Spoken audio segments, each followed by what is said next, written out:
नमस्कार।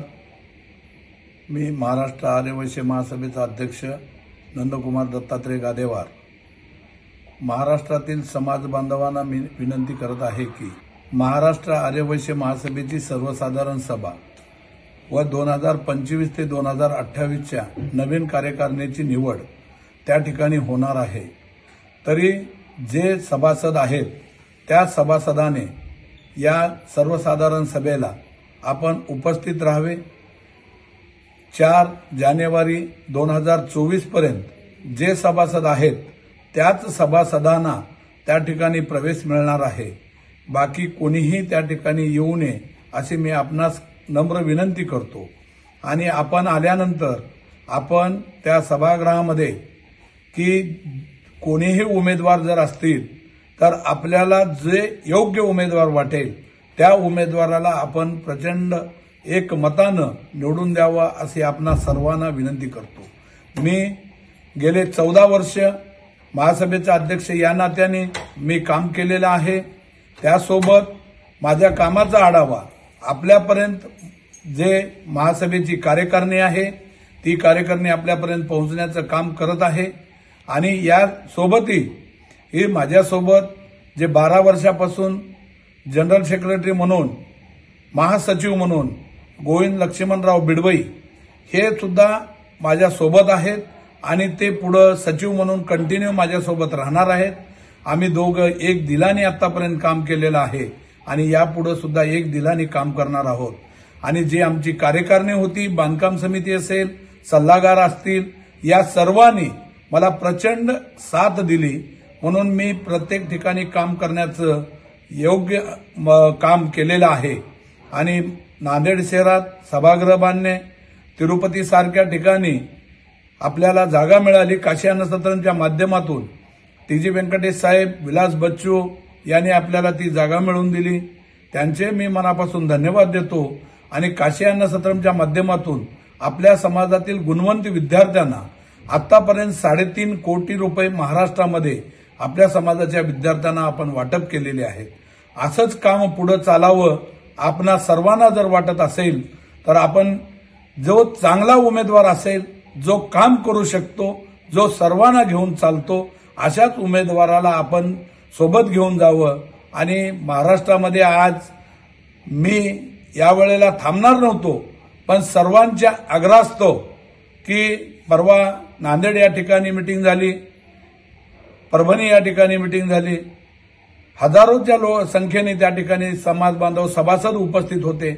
त्या सर्वांनी सांगितलं की तुम्ही उभा राहिलं पाहिजे आणि म्हणून मी या ठिकाणी आज बिडवई साहेब आणि मी आहोत। तुम्हाला योग्य वाटत असेल तर तुम्ही आम्हाला निवडा, नाहीतर कुणालाही निवडलात तुम्ही तरी चालेल, पण चांगल्या व्यक्तीला निवड करा, चांगल्याला काम करण्याची संधी द्या। आणि असंच महाराष्ट्रामध्ये समाजाचं काम आणि समाज संघटन जे आम्ही महाराष्ट्रामध्ये गेल्या 4 वर्षामध्ये आम्ही संघटन केलेलं आहे ते संघटन पाहून आपण निवड करावी अशी आपणा सर्वांना मी नम्र विनंती करतो। आणि जे काही समाज बांधव असं म्हणत आहेत की 14 वर्षापासून नंदकुमार गादेवारच अध्यक्ष आहेत, मित्रहो तुम्हाला सांगावं असं वाटतं की 14 वर्षामध्ये 7 वर्ष बांधकामामध्ये गेले, लोकांना पैसे मागण्यामध्ये गेले, 2 वर्षे करोनामध्ये गेले आणि 9 वर्ष गेल्यानंतर राहिलेल्या 5 वर्षामध्ये मी महाराष्ट्रामध्ये पूर्ण संघटन केलेलं आहे। आणि हे संघटन आज की आपल्याला काळाची गरज आहे आणि या संघटनेच्या माध्यमातून अनेक समाज बांधवावर अन्याय झाले, ते अन्याय दूर करण्यासाठी पोलीसच्या माध्यमातून असेल, सुधीर भाऊ मुनगंटीवारच्या माध्यमातून असेल, समीर भाऊ कुन्नावारच्या माध्यमातून असेल, मदन भाऊच्या माध्यमातून असेल, दिलीप भाऊ कंदकुर्तेच्या माध्यमातून असेल की मी सर्व समाजाला न्याय देण्याचा महाराष्ट्रातील सर्व समाज बांधवांनी हा प्रयत्न केलेला आहे। आणि हा प्रयत्न असा नाहीये की सर्व जिल्ह्याला आम्ही कार्यकारिणी केली, महिला मंडळ केलं, महिलाचे अध्यक्ष नेमले, महिला 18 जिल्ह्यामध्ये अध्यक्ष आहेत, महासभेचे 18 जिल्ह्यामध्ये अध्यक्ष कार्यकारिणी निवड केली। आणि या सर्वांच्या माध्यमातून महाराष्ट्रामध्ये आज एक संघटन होऊन एक आपली छाप महाराष्ट्रामध्ये पडलेली आहे। आणि इतर समाज कोणी हे आपल्याकडे पाहण्याचा दृष्टिकोन हा बदललेला आहे। आणि त्या माध्यमातून आपण विचार करावं आणि विचार करून जसं मी ज्या ज्या ठिकाणी गेलो त्या ठिकाणी आपण सांगितलं की बिनविरोध व्हावं, की बिनविरोध होण्यासाठी आपण जे प्रयत्न कराल, आपण जो न्याय द्याल आणि आपण जो निर्णय द्याल त्या निर्णयाला माझी मान्यता राहील. महाराष्ट्रातील सर्व जिल्ह्यातील कार्यकारिणी व महाराष्ट्र आर्यवैश्य महासभेचे सर्व पदाधिकारी यांनी मला आज पूर्णपणे सपोर्ट दिला आणि माझ्या मागे पाठीमागे खंबीर उभा राहिले. त्याबद्दल मी सर्वांचे मनापासून अभिनंदन करतो, आभारी आहे.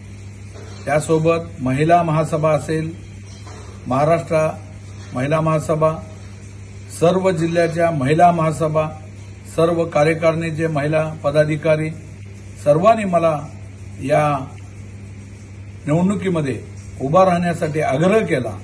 म्हणून आम्ही या ठिकाणी उभा राहत आहे. आणि आपण जे सर्व सभासद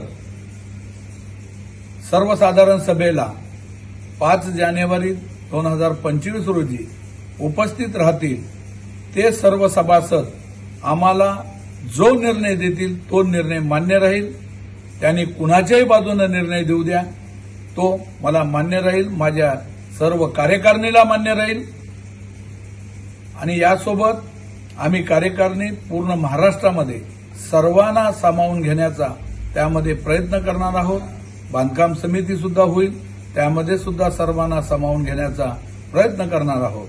आणि नवीन वर्षाच्या मी सर्वांना खूप खूप शुभेच्छा देतो आणि मी याच ठिकाणी थांबतो. धन्यवाद. जय हिंद, जय महाराष्ट्र, वंदे मातरम.